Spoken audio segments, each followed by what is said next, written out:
All right, and then so I will briefly go over clocking before we end this video. Okay, so I'm gonna probably do this before I put the piston in the engine, in the cylinder, but we're gonna do it right now, and then we'll double check later. So here it says piston ring openings must be positioned as shown in the figure. The openings of the oil ring steel rails must be about 30 to 90 degrees of angle from the opening of the top ring. And it tells you there's A, B, C in your expander ring. Okay, it's a little tricky. But anyway, it's got this diagram to show you like what springs are what, and then what the orientation are from each other. So I can tell you from the get-go, the first two are going to be the easiest. So there's your forward mark. I think it's the exhaust mark. That's the way the air flows into the engine, right? Intake, the exhaust. So this is that arrow right there. So that's the way we've got it. So you want your top ring gap A to be 12 o'clock. That's their bronze one. So that's 12 o'clock right there. And then you want your bottom ring, the second ring B, to be 90, oh, not 90, 180 degrees from it. In fact, it's all the way down here on the bottom. So I'm gonna look for, where's Mr. Where's the gap? Okay, right here. So it's around like 9 o'clock right now. So go move that guy. I'm trying to do this one-handed. Why don't I use the tripod? Hold on, let me get. Okay, put it in the tripod. There we go. 6 o'clock. Got it. 12 o'clock. Number one, ring 1. 12 o'clock. 6 o'clock. Number 2. So put that in the 6 o'clock position.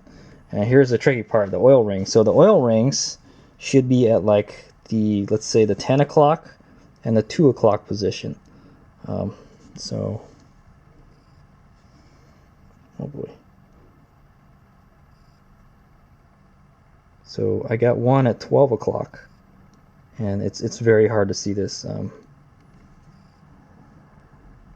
There's a gap right here, so I'm just gonna try to move that ring.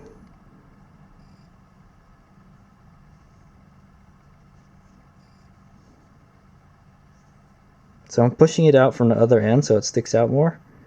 I'm just getting my fingernail, clocking it to about where the 2 o'clock position is. So got that? I was pushing it on this side so it would stick out on the other side. And so that one is right here, which is about 2 o'clock. Yeah, actually it's a little bit too far, but I should probably go back a little bit.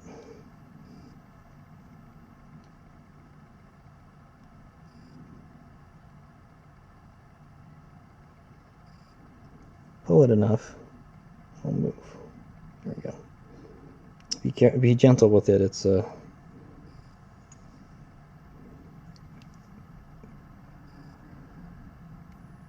no. We were right. We were supposed to be like right here. So I did it the wrong way again. I was right the first time, so. Okay, so right around here. 2 o'clock, yep. Okay, so that's where that one is, and then now we gotta go find our other one. Where you hiding, buddy? Okay, the other one is in the 9 o'clock position. So we want to push out on the other end so it comes out here, and then just take your fingernail, just move it around.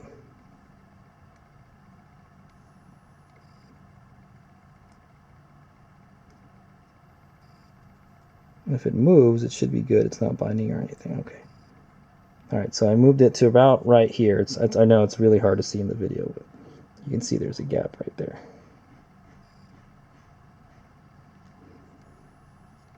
Okay, so one is at 10 and one is at 2, and then your expander ring D, the expander ring has got to be at 12 o'clock. So we got to find where the gap is for our expander ring, which is very difficult.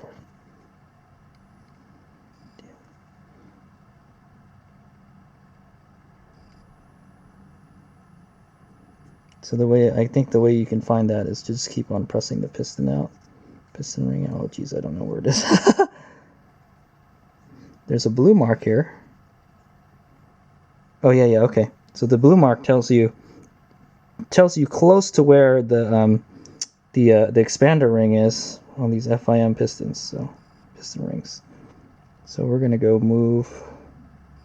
What I would do is just clock the whole thing with the expander ring, so you don't have to expand it, you know. So I think I see it. Oh yeah, that's right there, right before, to the left, a couple links from where the blue is the gap. Is where they go. Let's see if I can push it out somehow. Yeah, I could see it. So it's right here. So you got to move that blue ring to 12 o'clock. Where we go? So basically where this guy is. So we're gonna move the whole thing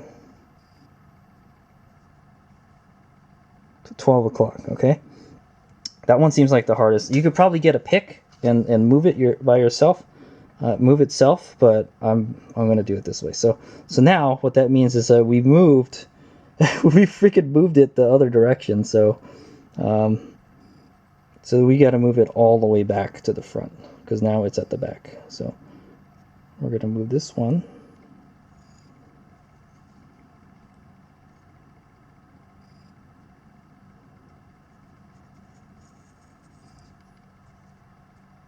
These oil rings are a pain in the ass, man, I'm telling you.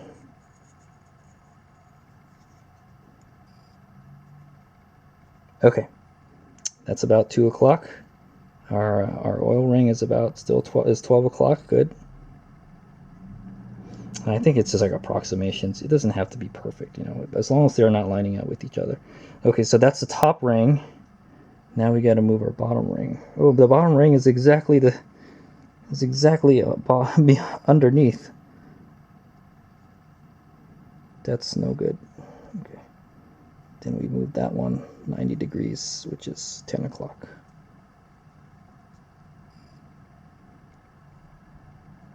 Roughly there. Oh, and damn it. The expander ring. Okay, so the expander ring moved with it. So we're going to move the expander ring back to the 12 o'clock position. Okay. Then we're going to try to move it without moving the expander ring to the 10. Okay, sorry, my battery ran out. Okay. So expander ring.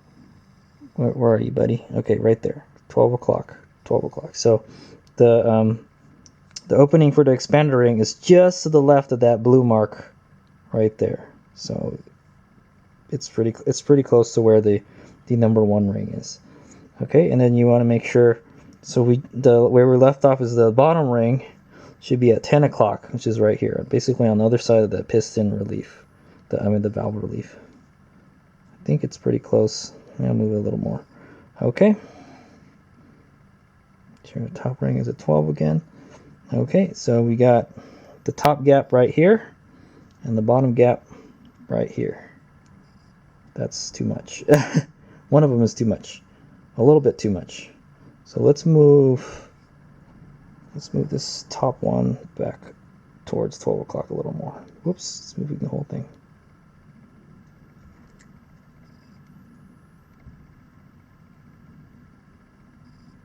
There we go. Okay. All right, so where we go? Right here, and I see one right here. Right here, 10 and 2. 10 and 2 right here. C, letter C right here. So, okay. So I'm gonna go over this. So everything should be clocked right, but we'll double check. So top ring should be 12 o'clock. It looks like it moved a little bit, but there you go. There's 12 o'clock. There's a top ring right there. And then your second ring should be at the bottom at 6 o'clock, and it's a little bit crooked. It's okay. It doesn't have to be perfect, like I said, as long as it's not overlapping. And then your expander D should be right here, pretty close to the 12. They like to move. I know. It would be good if you marked the piston with like a Sharpie or something. It's a little bit off. I'm going to go rotate the whole thing a little bit. Just a little bit. Okay. It should be good. So I'm going to have to move the other ones again too.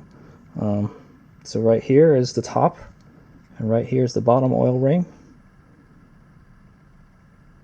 It looks like I should move the bottom a little bit north.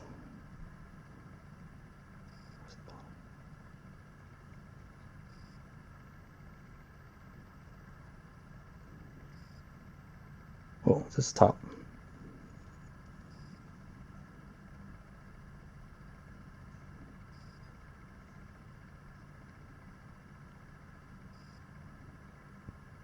Okay. I think I moved the whole thing a little bit. It's pretty close. Okay. So the bottom ones are the hardest one to do, man. Where'd it go? Right here. Okay, I got one right here. I got one right here. If I move them up, it's about 10 and 2. Okay? 12, 6. Move this one. It's very hard. They like to move. Like to move around. Okay. Something like that. 12, 6, 12 for the expander right here. 10 and 2. The 10 and 2. Got it? All right, that's how you're supposed to do it. I think other pistons might be different, but this is the way they tell you to do it in the Kawasaki manual, service manual. I think some has like top ring should be 180, and then the oil ring should be like 180, and the expander should be like, I don't know, 12 o'clock or something. But it's 12, 12, 12, 6, and then 12 for the expander, 10 and 2 for the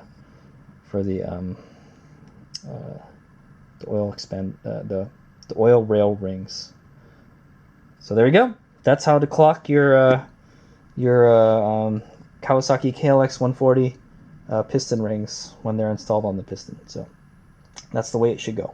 Like I said, it's probably not super critical that they're where they are, as long as they're pretty close to where they should be, and they're not lining up. So you definitely and what I'm saying is you definitely don't want this gap. You don't want both of these to be at 12 o'clock. That's a no-no. You don't want that. Yeah. But everything is pointing north pretty much. All right. So I hope that was an informative video. That'll probably be a separate clip, separate video vlog for the KLX140 rebuild vlog. He's make out.